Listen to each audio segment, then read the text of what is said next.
କାମରେ ଆସିଥିବା ଲୋକଙ୍କୁ ତାଲା ପକାଇ ଛୁ ହୋଇଛନ୍ତି ଉପନିବନ୍ଧକ କାର୍ଯ୍ୟାଳୟର କର୍ମଚାରୀମାନେ। ଆଜ୍ଞା ହଁ, ସରକାର ବଦଳିବା ପରେ ସରକାରୀ ଅଫିସରଙ୍କ ମାନସିକତା ନିଶ୍ଚୟ ବଦଳିଛି ଆଉ ଯାହାର ଉଦାହରଣ ଦେଖିବାକୁ ମିଳିଛି ହିନ୍ଦୋଳ ଉପଖଣ୍ଡରେ। ଖବରରୁ ଜଣାପଡ଼ିଛି ହିନ୍ଦୋଳ ବ୍ଲକ ନବକିଶୋର ପଞ୍ଚାୟତର ଖଇରାବାହାଳି ଅଞ୍ଚଳର ବାଟକୃଷ୍ଣ ସାହୁ, ଜଗନ୍ନାଥ ବାରିକ ଓ ଅନ୍ୟ କୌଣସି କାର୍ଯ୍ୟରେ ହିନ୍ଦୋଳ ଉପନିବନ୍ଧକ ସବ୍ ରେଜିଷ୍ଟ୍ରାର ଅଫିସ୍ ଆସି କାମରେ ବ୍ୟସ୍ତ ଥିବାବେଳେ କାହାକୁ କିଛି ନ ଜଣାଇ ସମସ୍ତ କର୍ମଚାରୀ ଓ ଅଧିକାରୀ ଅଫିସ୍ ତାଲା ପକାଇ ବାଟରୁ କୁଆଡ଼େ ପଳାଇଛନ୍ତି। ମାତ୍ର ଉପରୋକ୍ତ ବ୍ୟକ୍ତିଦ୍ୱୟ ରହିଯାଇଥିଲେ ଯାହା ଭିତରେ ଆଉ ଅପରାହ୍ନ 3ଟା ଯାଏଁ ସେମାନେ ଜେଲରେ ବନ୍ଦୀ ଭଳି ଥିବା ଦେଖିବାକୁ ବି ମିଳିଥିଲା ଏବଂ ସମସ୍ତେ କୁଆଡ଼େ ନରସିଂହପୁର ଅଞ୍ଚଳକୁ ଭୋଜି କରିବାକୁ ଯାଇଥିବା ଶୁଣିବାକୁ ମିଳିଥିଲା।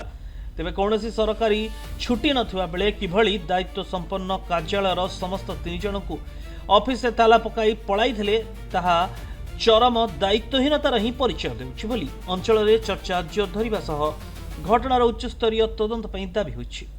କାଲି ଆକ୍ଚୁଆଲି ଆପଣମାନେ ଜାଣିଥିବେ ସମସ୍ତେ ନବନିର୍ମାଣ କୃଷକ ସଂଗଠନ ଆମର ହିସାବ ଦାଖଲ ଦେଇଥିଲା।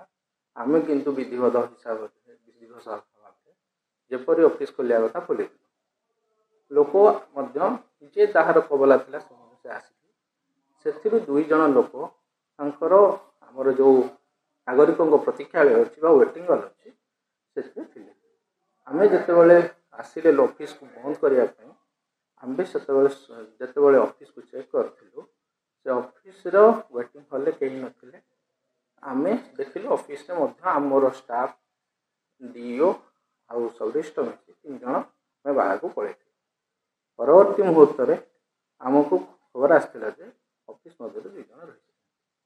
ଆମେ ଯେତେବେଳେ ତାଙ୍କୁ ଆସି ବାହାର କଲୁ ସେତେବେଳେ ଆମେ ଜାଣିବାକୁ ପାଇଲୁ କି ଯେତେବେଳେ ଅଫିସ୍ରେ ବନ୍ଦ କରାଗଲା ସେତେବେଳେ ସେମାନେ ସେଠିକାର ଥିବା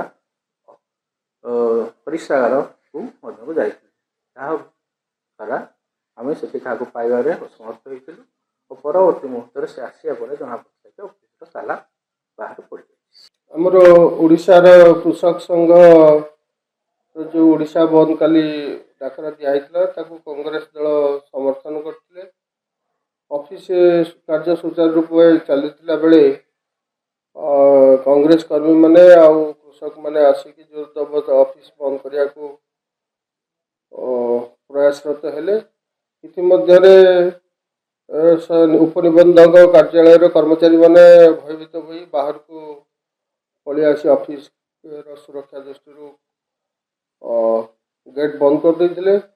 ଦୁର୍ଭାଗ୍ୟବଶତଃ 3 ଜଣ ବୟସ୍କ ବ୍ୟକ୍ତି ଭିତରେ ରହିଯାଇଥିଲେ। ଏମାନେ କେହି କିଛି ଜାଣିପାରିନଥିଲେ। ଆଉ ରହିଲା ପରେ ଠିକ୍ 2 ଘଣ୍ଟା 2.5 ଘଣ୍ଟା ପରେ ସେମାନେ ନଜରକୁ ଆସିଲା ପରେ ସେମାନେ ଆସିଥିଲେ। ଯାହା ଈଶ୍ୱରଙ୍କ ଦୟାରୁ କିଛି ଅଘଟଣ ଘଟିଲା। ହିନ୍ଦୋଳରୁ ତ୍ରିଲୋଚନ ପାଲଙ୍କ ରିପୋର୍ଟ, ପ୍ରତିନିଧି।